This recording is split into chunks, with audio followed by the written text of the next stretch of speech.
Hello and welcome. Thank you so much for being here. My name is Michelle Shelton. I'm a registered dietitian and certified coach.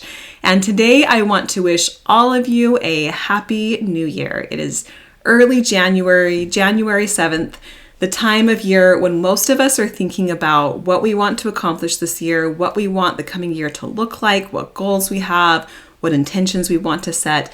And in that space, many of us are beginning to think about our health, changes we want to make to our health, ways that we want to live, ways that we want to care for our body. And so from that space, I want to offer you my 5 tips for this year that I want to offer as something you might consider to build into your wellness goals this year. These are the 5 things that I think will give you the greatest impact in the changes that you seek in terms of really caring for your body and really feeling well. So the first tip is to eat more protein. You may have heard me talk about that before. It's something that I think is so important.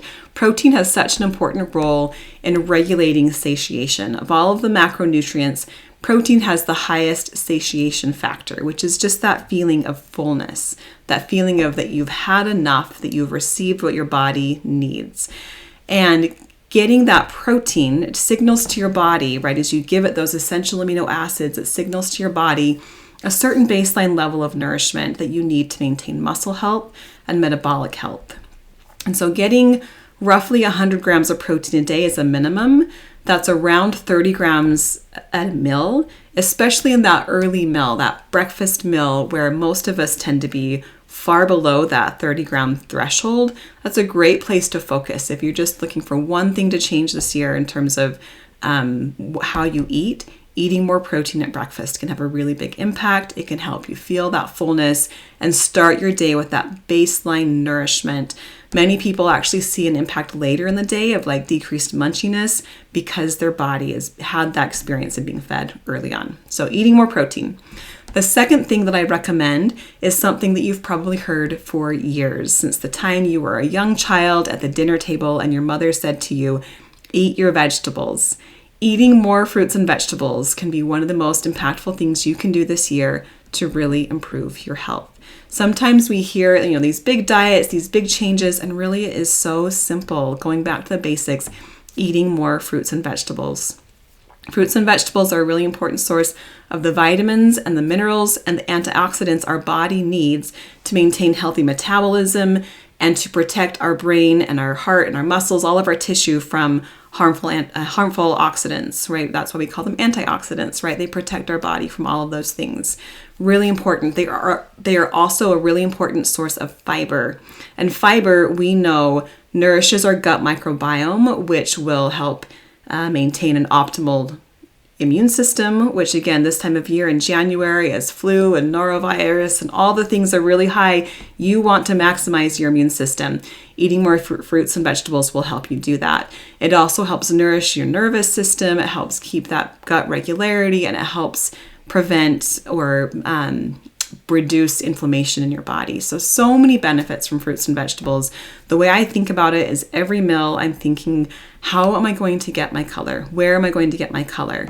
Which comes from fruits and vegetables, right? If you're eating 1 or 2 servings of fruits and vegetables at every meal and snack, for me, that's 3 meals, 2 snacks a day. You're going to get 5+ servings of fruits and vegetables, which is where you want to be at a minimum. So eat more fruits and vegetables. The third tip that I want to recommend to you is to get better sleep. So we know that as adults, we need between 7 and 9 hours of sleep optimally to feel our best and to function at our best. Sleep does so many things for our health, and some of the things specifically around nutrition and well-being that it will help us with is, first of all, insulin regulation. So insulin sensitivity can be affected by not getting enough sleep. So insulin, as we know, it takes the sugar molecule out of our body so that it can go into the cells. We don't want that excess sugar hanging around in our blood, right? So producing enough insulin and having proper amounts of insulin sensitivity so the insulin can work the way that it's meant to is really important. And getting enough sleep is really important to maintain optimal insulin sensitivity. The other thing that sleep does is it regulates our hunger and fullness hormone levels. So leptin and ghrelin. Leptin is what signals that we've had enough. Ghrelin is what signals that we're hungry. And when we don't get enough sleep, those levels can be thrown off to where we have excess levels of ghrelin. We can feel excessively hungry. And if you've ever experienced that sleep deprivation and you just feel like you want to eat more and really munchy, that is one of the reasons why. So getting enough sleep can help regulate that so that you can feel that proper sort of biofeedback when you are full and when you are truly hungry. And then the third thing that's really important, I think, in this context that sleep helps us to do is just maintain emotion regulation.